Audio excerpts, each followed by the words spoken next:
Bom dia. É uma satisfação a oportunidade de poder colaborar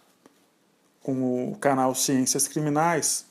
conversando hoje um pouco sobre a iniciativa probatória do juiz no processo penal. Tema de constante preocupação doutrinária e marcado pelo antagonismo, pela forte contradição entre quem aceita e quem não admite que o juiz possa ter atuação na dinâmica probatória em juízo. O tema adquiriu grande relevância na processualística penal a partir da constatação correta de que, mais do que uma discussão de técnica processual, se trata de contraposição ideológica entre modelos de administração da justiça. Assim, não se está diante de uma mera opção ou preferência por admitir que o juiz possa atuar na prova dos fatos em juízo. Se trata de temáticas mais amplas que dizem respeito à forma de inserção do Estado do Estado juiz na resolução dos conflitos. Daí porque, além de uma mera controvérsia sobre forma ou feitio procedimental, a abordagem exige uma reflexão sobre tradição jurídica, ideais, valores prioritários ao ordenamento estatal e ao sistema de processo penal no qual o país está inserido. Numa tentativa de se resumir todo o problema, o que se quer dizer, pontuar como premissa, é que a atividade desempenhada pelo juiz no processo, a atuação que se espera do julgador frente às partes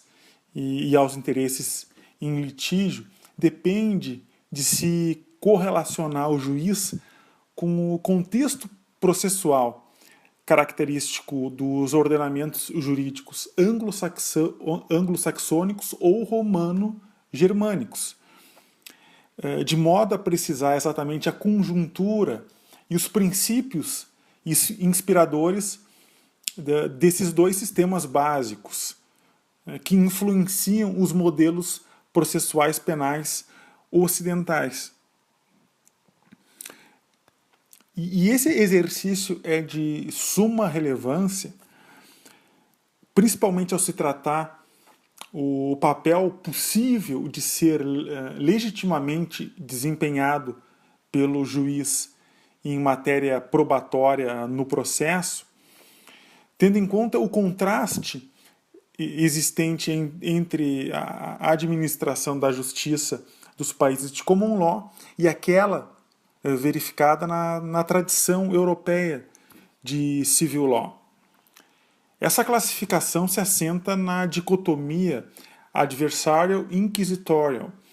e é elaborada, é estruturada pelos juristas de common law, tendo por finalidade exatamente identificar, mediante uma comparação, as diferenças entre os modelos processuais básicos influenciados pela estrutura europeia continental, como é o caso do modelo brasileiro, ou pela estrutura anglo-saxônica. O conteúdo dessa distinção reside principalmente na ideia central do sistema adversary system, de influência inglesa, de considerar que a melhor forma de solução dos litígios está no livre embate entre as partes, fazendo-se mesmo, a partir de Radbruch, uma comparação com disputas esportivas, com competições esportivas, em que cabe assegurar um duelo argumentativo entre as partes ficando o juiz na posição de um árbitro passivo, fazendo apenas com que os envolvidos nessa competição obedeçam às regras do jogo, no caso, as normas do procedimento. Por outro lado, se tem o sistema jurídico processual inspirado na estrutura de civil law, que convergem no sentido de atribuir ao julgador alguma função diretiva, cabendo a ele, juiz, conduzir de modo ativo o desenrolar procedimental, modelo que a doutrina anglo-saxônica designa por inquisitorial system ou non-adversary. Essa ideia transposta para o sistema europeu continental nada mais é do que o princípio de investigação que influi, rege o processo penal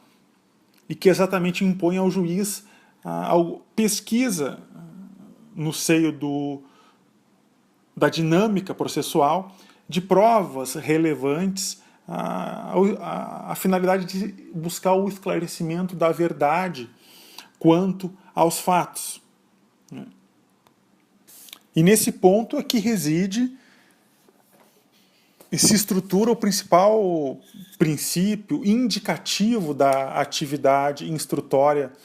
de ofício, que é a indisponibilidade probatória e a natureza dos direitos que estão em jogo no processo penal. A função jurisdicional nesses sistemas de influência europeia continental tem por objetivo também, e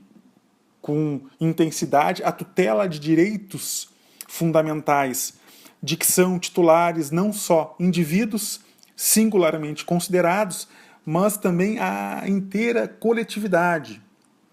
subtraídos, portanto, da inteira disponibilidade dos contendores no âmbito de um processo judicial. E é exatamente dessa natureza indisponível do objeto do processo penal que surge a questão do valor da verdade e da pretensão de correção da resposta jurisdicional. E a locução verdade aqui é utilizada no sentido de que a atividade probatória em juízo não pode ficar à exclusiva disposição das partes, sendo necessário, importante, encontrar um modo, um instrumento que permita afastar fontes identificáveis de incerteza. Afastando-se disso, o princípio dispositivo em matéria probatória no processo penal teria que ser legitimado, acaso se concluísse pela impossibilidade de qualquer atividade instrutória de ofício do juiz penal. Numa visão oposta, na linha que contraindicaria a iniciativa instrutória de ofício, como ponto fulcral, tem-se o princípio da imparcialidade, a partir da consideração de que a elaboração pelo juiz de uma hipótese própria de reconstrução dos fatos pode sim atingir a exigência de imparcialidade do julgador. Então, embora iniciativa judicial em matéria de prova e imparcialidade tenham um ponto em comum, que é buscar assegurar uma justiça justa, há inegavelmente uma potencial rota de colisão entre esses princípios. Daí porque o ideal seria buscar conferir ao órgão judicial o máximo de poder probatório, de iniciativa probatória, compatível com a irrenunciável exigência de não prejudicar a imparcialidade. Questão essa de dialética complexa, objeto, como dito no início, de constante reflexão doutrinária, e que eu trago apenas para pontuar a importância da discussão sobre o tema. Obrigado, esperamos uma nova oportunidade para colaborar com o canal Ciências Criminais.